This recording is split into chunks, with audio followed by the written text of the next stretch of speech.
எல்லாருக்கும் வணக்கம்.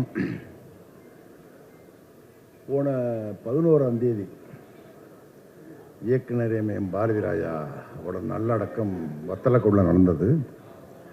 அதில் சாரு நானும் பக்கத்தில் உட்காந்துருந்தோம். அந்த மயான கரையில் பாக்கியராஜ் சார், இந்திய திரையுலகின் திரைக்கதை மாமன்னன் அவருடைய மரணம் நான் கிளம்புறேன். அப்போ தான் தகவல் கிடச்சி, எனக்கு மட்டுமில்லை, உங்களுக்கு மட்டுமில்லை, தமிழ் திரையுலகத்துக்கு மட்டுமில்லை, இந்திய திரையுலகத்துக்கே ஒரு மிகப்பெரிய இழப்பு. அந்த துயரத்தோடு தவிர்க்க முடியாமல் இந்த நிகழ்ச்சி நடந்துக்கிட்டு இருக்கு.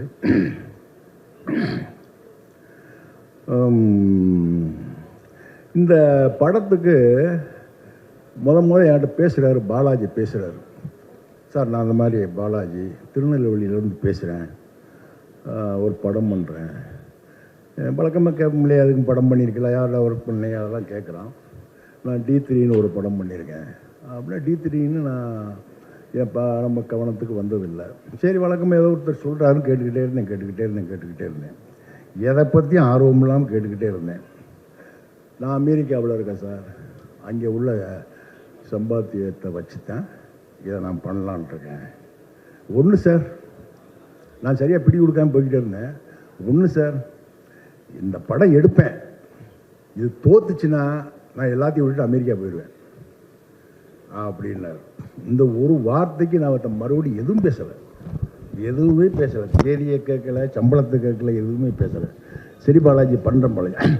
அன்னைக்கு அந்த ஃபோனில் பேசுகிற போது அவர் மேலே இருந்த எனக்கு ஒரு நம்பிக்கையும் ஒரு அன்பும் என்ன, அது கடைசி வர இப்போ வர அவர் ஒரு இயக்குனராகவே நான் பார்க்கல. இந்த படத்தில் இயங்கின யாரையுமே அவங்க மனைவியிலேருந்து குடும்பமாக தான் இருந்தாங்க. அங்கே போனால் டைரக்டர், அந்த ப்ரொடியூசர், மூணு ப்ரொடியூசர் நின்று பேசுனாங்களே, நடுவில் அந்த ஒயிட் ஷர்ட்டில் இருந்தார் இல்லையா, அவரெல்லாம் அவர் கூட தம்பி நினச்சிக்கிட்டு இருந்தேன். நான் இது வரைக்கும் அப்படி தான் நினச்சிக்கிட்டு இருந்தேன்.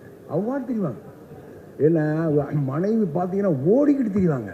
பரிதாபமாக இருக்கும், பார்க்க சங்கடமாக இருக்கும். நம்மலாம் பிள்ளை ஊட்டி பேரம்பத்தியெல்லாம் பெற்று விட கண்டாளுங்க குடும்பமாக அலைவாங்க. இன்னொன்று நான் அன்னைக்கே சொன்னேன், நம்ம மேக்கரைக்கு காரில் ஏற்றிக்கிட்டு போய்கிட்டு இருக்காரு, அவருடைய சொந்த காரில் ஏற்றி போய்கிட்டு இருக்காரு. அது இப்படி இவ்வளோ பெரிய பாறைகளும் இதுகளும் கல்லுகளும் சட்டக்கு புட்டக்குன்னு வண்டி இப்படி விழுந்து போகுது. பாலாஜி ஓடிட்டு போகிறார். அங்கே போய் மேக்கரைன்னு அங்கே ஒரு இது மழை பேஞ்சிக்கிட்டு இருக்கு. ஜூனியர் ஆர்டிஸ்ட் உட்காந்துருக்காங்க. இருட்டு, நைட்டு 1 மணி 2 மணி. இது பார்த்தேன், பாலாஜி உங்கள் உழைப்புக்கு, உங்கள் மனசுக்கு இந்த படம் பெரிய வெற்றி அடையும். தொழிலை புகழுக்காக நேசிப்பாங்க, பொருளுக்காக நேசிப்பாங்க. என்ன சினிமா அப்படித்தான், மற்ற எந்த தொழில் மற்றதெல்லாம் அப்படி. சினிமாவை புகழுக்காகவும் பொருளுக்காக தான் எல்லாம் நேசிக்கிறான். என்ன ஆனால் பாலாஜி அவர் பார்த்தீங்கன்னா அப்படி இன்னொன்று, எந்த பெரிய பட்ஜெட் உள்ள படத்துக்கு கூட இப்படி லொக்கேஷன் யாரும் எடுத்துருக்க மாட்டாங்க. பூரா மலையடி வாரம், காடு. என்ன இங்கே பார்த்தீங்கன்னா முக்கூடல், அங்கே அம்மா சமுத்திரம், அங்கே பார்த்தீங்கன்னா குற்றாலம், மேக்கரை, இங்கே பார்த்தீங்கன்னா வண்டி பெரியாறு, அங்கே அச்சங்கோயில், பூரா காட்டுக்குள்ளே. தெருவுக்குள்ளே படத்துக்கு வேலை இல்லை. அப்படி பார்த்தீங்கன்னா பூரா அப்படி எடுத்து எனக்கு நான் அப்படி நினச்சேன், சந்தேகப்பட்டேன். நான் இந்த ட்ரெய்லரை பார்க்குற வரை, இவ்வளோ கூட்டத்தை இந்த கிரீன் பார்க்கில் பார்க்குற வரை இந்த படத்து மேலே எனக்கு நம்பிக்கை இல்லை. காரணம் என்னென்னா, அப்படி ஒரு தாகத்தோடு வெறியோடு காசுகளை கொட்டிக்கிட்டு அலைஞ்சிக்கிட்டு நான் அம்பாசமுத்திரம் ஆற்றுக்கரையில் நைட்டு சூட்டை முடிச்சுட்டு காலையில் அங்கேருந்து கிளம்பி மதுரை வந்துக்கிட்டு இருக்கேன் காரில். அவ்வளோதான் ஒரு 30-40 கிலோமீட்டர் தான் வந்திருப்பேன். பாலாஜிங்கிறேன், எங்கே விட்டார் சார் சேலம் ஏற்காடு வந்தேன் சார் இருக்கிறார். எங்கே இருக்குது அம்பாசமுத்திரம், இங்கே இருக்குது சேலம் ஏற்காடு, எங்கே இருக்கா? நைட்டோட நைட் அப்போ காலையில் இறங்கிட்டார் சேலம் ஏற்காட்டில். அப்படி ஒரு உழைப்பு, உறக்கம் இல்லாமல் அப்படி உழைச்ச மனுஷன் பாலாஜி.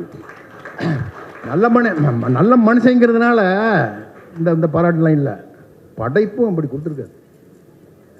என்ன அதாவது ஒரு ஓவியன் இருக்கான்னு வைங்களேன், சாதாரணமாக ஒரு ஓவியன் அப்படியே போட்டுக்கிட்டே இருப்பான், பார்த்துக்கிட்டு இருப்பான். சரி, இது மூக்கு, இது கண்ணு போடுறேன், இது காது போடுறேன், முடி நல்லா போடுறேன், சட்டையை போடுறேன் அப்படின்னு பார்க்க வரைய நம்ம பார்த்துக்கிட்டே இருப்போம். இதுன்னு தெரியும். ஏன்னா இது ஒரு ஆம்பளையை வரைகிறேன், ஒரு பொம்பளையை வரைகிறேன் அப்படி நம்ம கண்ணுக்கு முன்னாடி பார்க்கலாம். ஆனால் இந்த ஓவியம் போட்டாங்க ஒரு ஓவியம், ஏன்னா என்ன வரைகிறானே தெரியல, எந்த கோட்டை கிழிக்கிறேன், என்ன பண்ணுறேன்னு தெரியல, உண்மை தெரியல. பார்த்தீங்கன்னா ஒரு மாடர்ன் ஆர்ட் வந்து நிற்குது, ஒரு நவீன ஓவியம் வந்து திரையில் நிற்குது. அவன் தான் பாலாஜி.